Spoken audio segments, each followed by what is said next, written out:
What if you turned on the news and got as many ideas as you do reasons for exasperation? What if you saw people collaborating and cooperating and shifting power in all sorts of ways we're usually told are impossible? Well, that's what the Laura Flanders Show is all about. We set out to bring you reporting not on somebody's pipe dream of how things could be, but on real work that is happening right now and shifting power across this country and the world. We don't receive money from corporations or governments.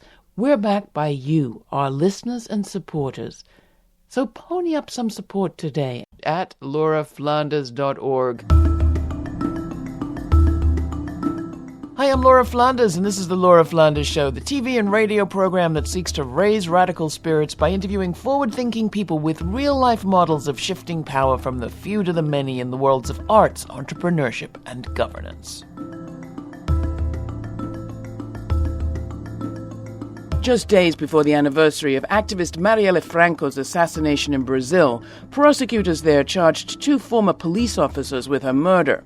The arrests may provide a partial answer to the question of who killed her, but many other questions, like who ordered her killing and why, remain unanswered. This week, we talk with Ifat Susskind of Madre and KK Verdade about the current fight for human rights in Brazil and the right-wing hate campaign against so-called feminist gender ideology worldwide. That's all coming up on the Laura Flanders Show, the place where the people who say it can't be done take a back seat to the people who are doing it. Welcome.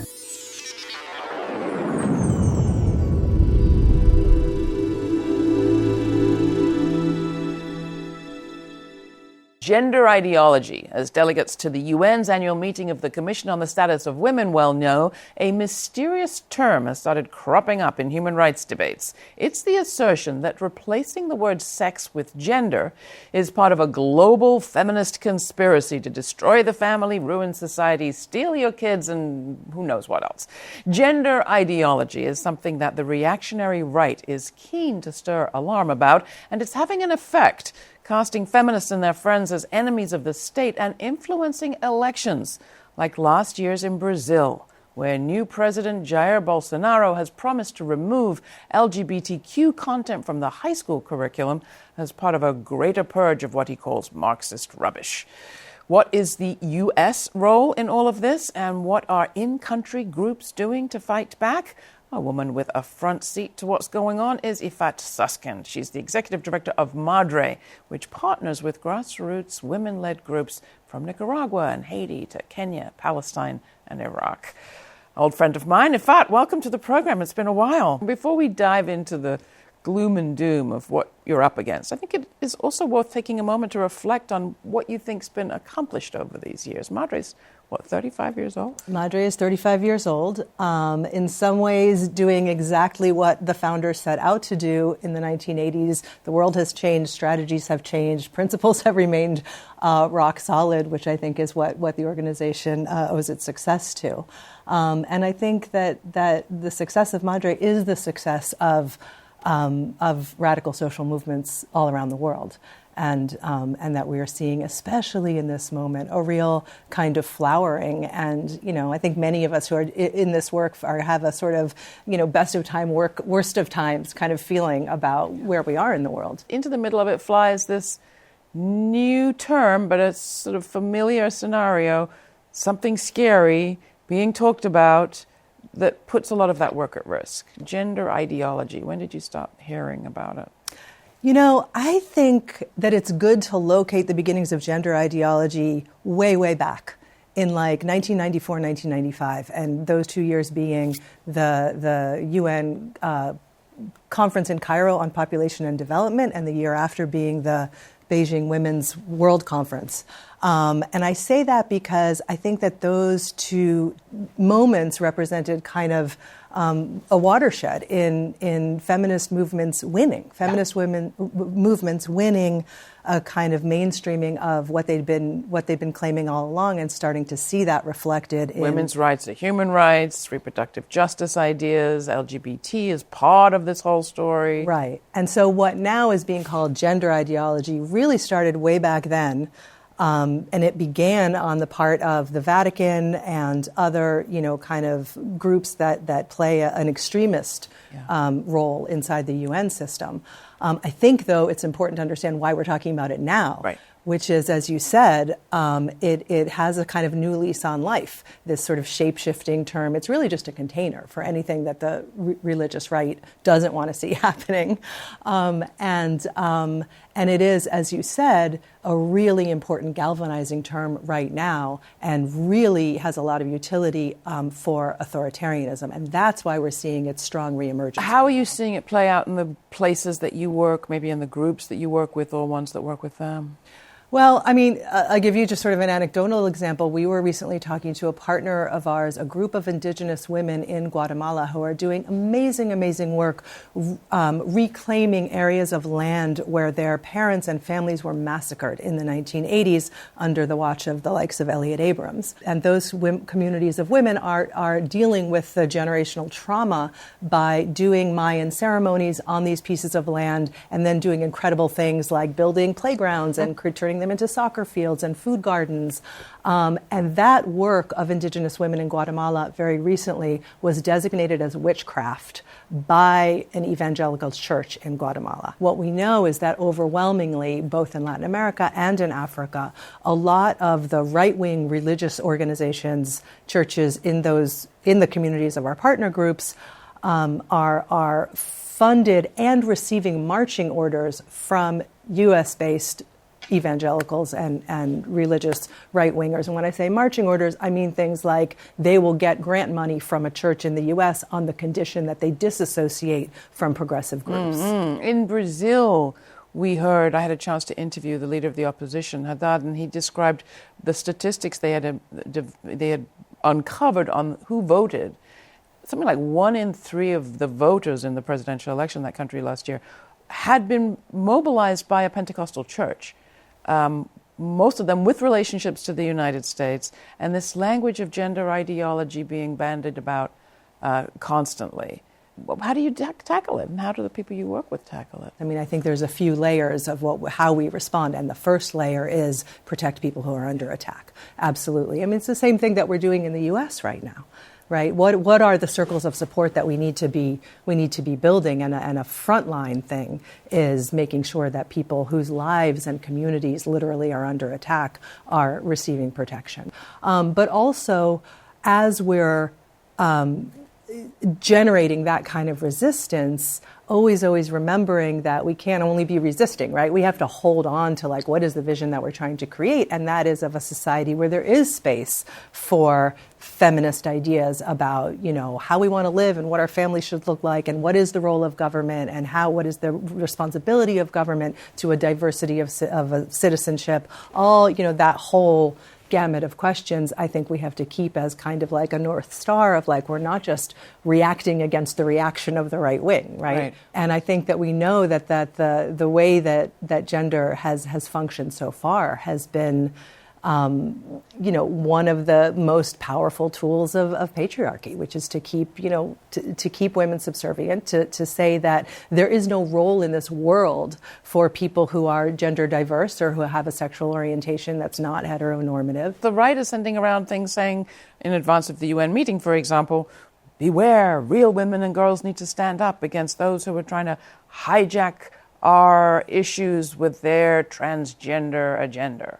That's right. And I think that, in the lead up to the CSW, I think one of the things that we are on alert for is a real concerted attack specifically against trans people. And we're seeing that right now in the U.S. It's almost like an existential kind of attack, right? We're just going to erase the category of trans on the part of the state. And that's certainly true in Brazil and in other places. And we're looking to see how that's going to play out at the UN. But we're expecting it because the right wing is going after what they perceive to be the sort of weakest link of the feminist and LGBTQ, sort of movements. And I think it's a real call for people to rally around that community in solidarity. That was Ifat Susskind, Executive Director of Madre, where she heads up Madre's work with community-based partnerships and international human rights advocates. For our Patreon community, you'll find more in-depth information on all the guests in this week's show, along with reading suggestions and links to explore for more ideas. That's at patreon.com/The LF Show. That's patreon.com/The LF Show. Next, Keke Verdade of Brazil's largest women's foundation joins me. We are here at my home with a very special guest. Her name is Keke Verdade, and she heads up the Elis Fund, the largest women's foundation in Brazil. They're up against it in that country these days, but a lot of what they're facing will not be so unfamiliar to those of us in social movements here in the U.S. Tell us a little bit about what the Elis Fund does. Let's start there. Well, at Elis Fund, we are the only women fund in Brazil. And so these days, we are already 18 years old, and we are supporting women-led organizations and LBT-led organizations around, I would say, 80 grantees per year. So what kind of groups, what sort of things do they do? Well, they work on advocacy for women's rights, like stopping violence. Also, LBT rights. We have a lot of groups that are facing now, trying to push to stop racism in Brazil, Black women-led organizations, and young women organizations also, trying to break this stereotype that young girls cannot lead, that they don't know very well what they are doing, so all of this. All of this work, I'm sure, brought you into close contact with someone we think about deeply at this time of the year, around the world, I think, Marielle Franco. She was assassinated a year ago in Brazil. Tell us a little bit about her, how you knew her, and the significance of that assassination.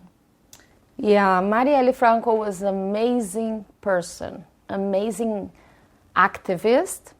She was very close to all of us in social movements, and so she was representing us in this legislative power. She embodied all our fights. She was a woman, she was Black, she was a lesbian, she was from a favela, so specifically voices that are not heard in our politics in Brazil.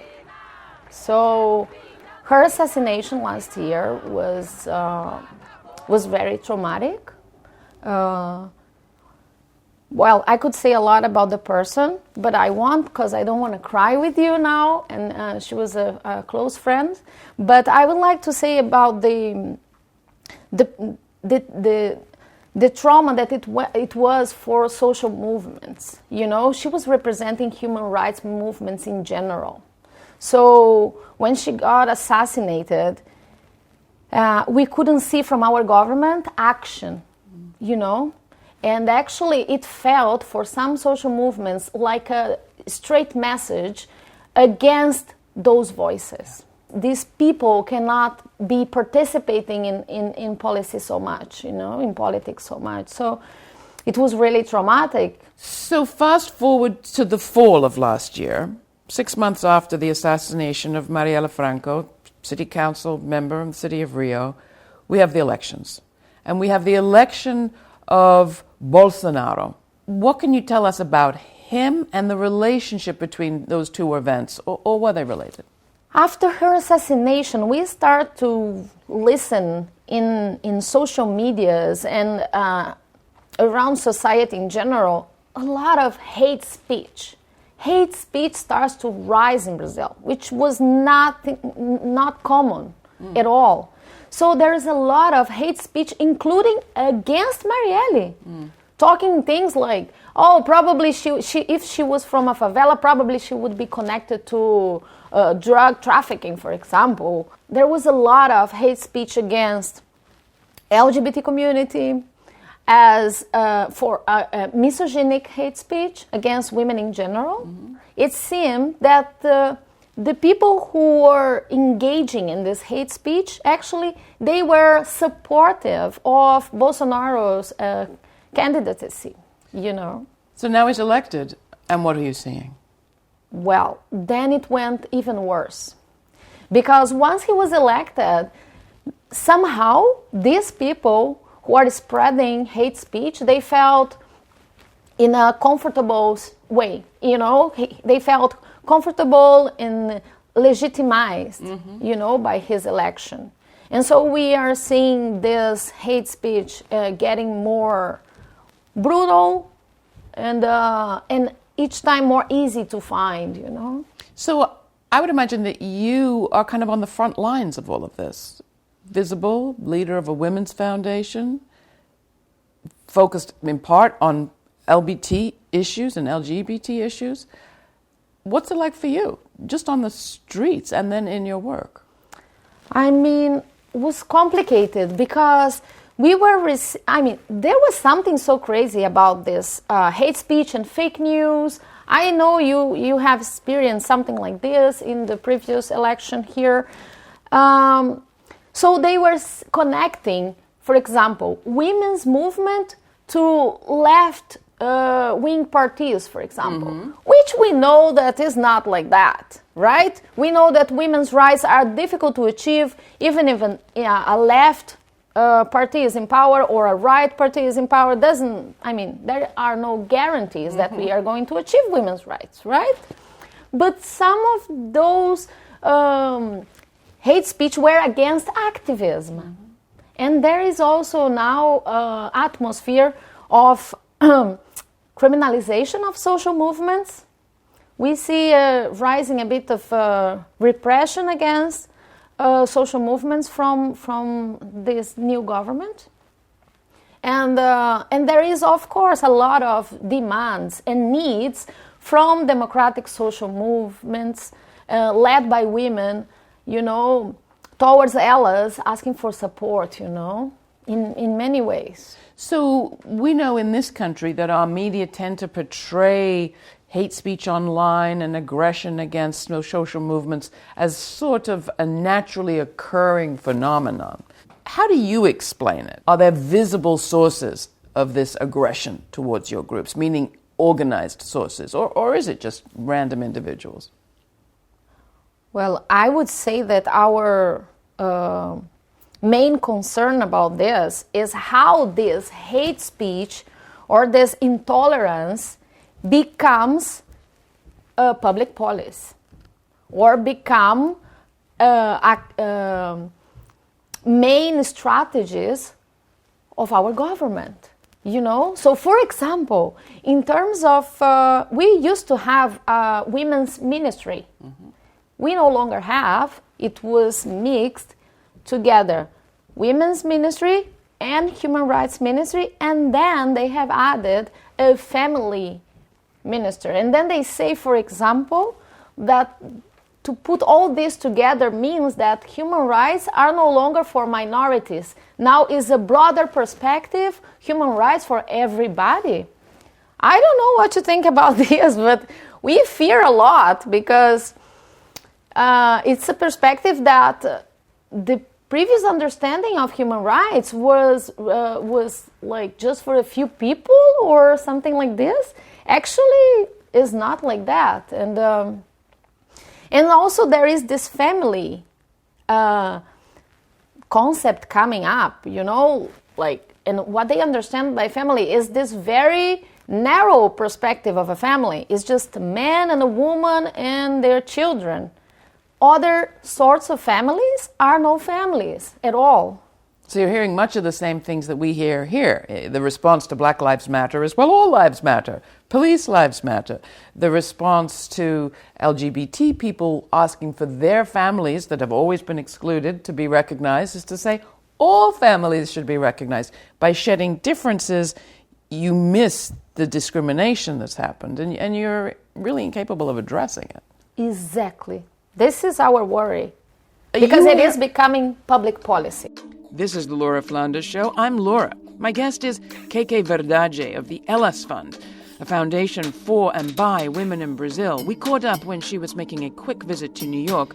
After the break, we talk about how the right's made-up bugaboo, gender ideology, is affecting real-life policy in Brazil, especially since the election of right-wing populist President Jair Bolsonaro, who was in Washington recently to meet with Donald Trump. Take a moment to sign up for our weekly e-newsletter at www.lauraflanders.org, and you'll stay in touch with everything we're up to. It's also where you can subscribe to our podcast to receive audio exclusives and get my commentary, The F Word, direct in your inbox. The latest is about the anti-vax epidemic and vaccine hesitancy, which, like civil rights hesitancy, I say Trump's not helping one bit. Here's Marielle Franco, Gisa Bafo, by MC Carroll, featuring Heavy Bailey, written and recorded in the aftermath of the assassination.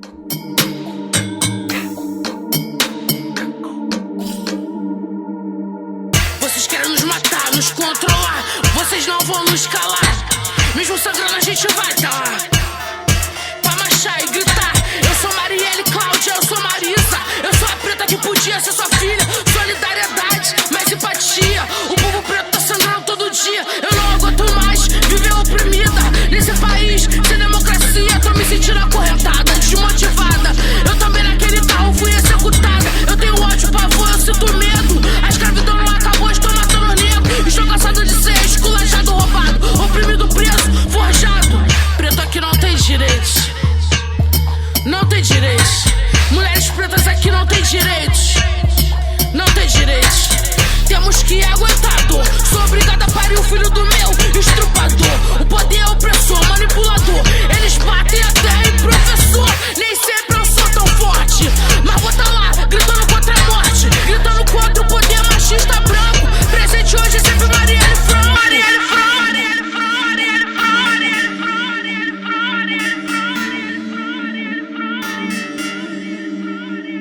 Preto aqui não tem direitos. Não tem direitos. Mulheres pretas aqui não tem direitos. Não tem direitos. Preto aqui não tem direitos. Não tem direitos. Mulheres pretas aqui não tem direitos. Não tem direitos. As imagens feitas por um cinegrafista amador são fortes. Uma mulher está pendurada pela roupa no porta-malas do camburão da Polícia Militar. O corpo é arrastado. Are you hearing this term gender ideology? Oh, yes, Laura. And what does it mean? What are you hearing? They say that gender ideology is to tackle any sort of gender inequality or talking about diversity. So if you try to make these conversations at schools, for example, it's like seems that you are representing a political party, and they say this. So they say that this is a specific group ideology, and that is a single understanding of that we tend to believe that men and women are different, but they are not.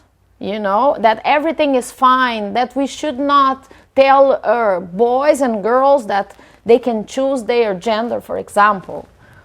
So, I mean, they mix a lot of concepts. It's like the fight that they have against gender ideology feels for us of social movements a fake news, you know, because they misunderstand all the whole idea of human rights and gender equality.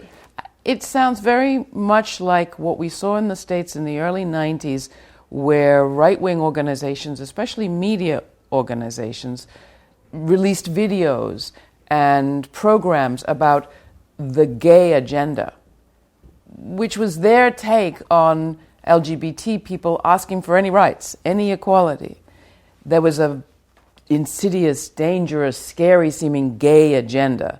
That's what gender ideology sounds like to me. A sort of scary agenda coming out of feminism, or an attempt to foment that kind of fear. Does it work? Yeah, it does work. And what they did by saying that there is a war against gender ideology is to forbid in all public policies of health, of education, to have any of these terms or concepts, you know, there. So, for example, you cannot have gender written in any policies. You cannot have sex orientation, sexual diversity. You cannot have even race diversity. You cannot have those terms anymore. And it's all under this big flag of war against gender ideology. What do you do? And how have social movements in Brazil been responding? And then my next question is, how can we help? How can social movements in the States perhaps help? We are in Brazil very interested in rising some international solidarity. And I believe that the case of Marielle Franco's assassination is one opportunity for us to engage internationally. You know, we see, it's been a year, we don't have answers from our government. She represented all democratic social movements and all this diversity of opinions. So I think it's an opportunity for us to engage. I think with international support, we definitely can get more answers for this assassination. So bring us back to the streets of Brazil today and how you are maintaining your spirit to do this work. What is it like for you in the streets?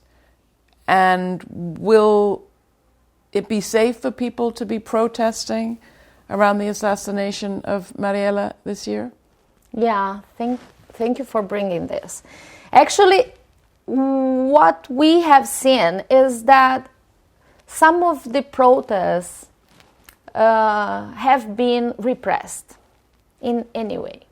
So one of the main needs of women's movement these days would be for security, for improving security, digital security, or even physical security is some of our concerns. Probably you know that Brazil has a very experienced and vivid women's movement, very diverse, and that has been building this recent democracy since the 80s. I think the hope for changing this into a much better society relies on our social movements, relies on those women's movements. And what we have is to be in alliance and strengthening our fight.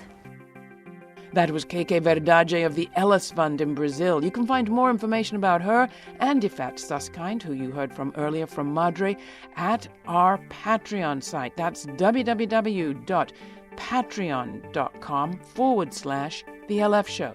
patreon.com/The LF Show. While you're there, become a sustaining member. By doing so together, we can keep bringing radical, solution-based, independent media ad-free to the world. This show airs over the Pacifica Radio Network and is available through the Public Radio Exchange, PRX. Is your local station airing this show yet? If not, contact them and ask, or drop us an email and we'll follow up. That email should go to podcast@lauraflanders.org, or better, that email comes to podcast@lauraflanders.org. We're on a mission to double the number of radio stations carrying the show this year, and you can help. Thanks. This show is produced by yours truly, Laura Flanders, with Monica Mohapatra, Charlotte Carpenter, Nat Needham, Natasha Gaspar, Jeannie Hopper, Joanna Pinto, and Dominic Marcella.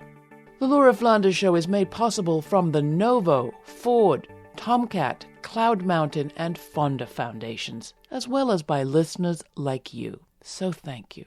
Stay kind, stay curious. Until the next time, I'm Laura.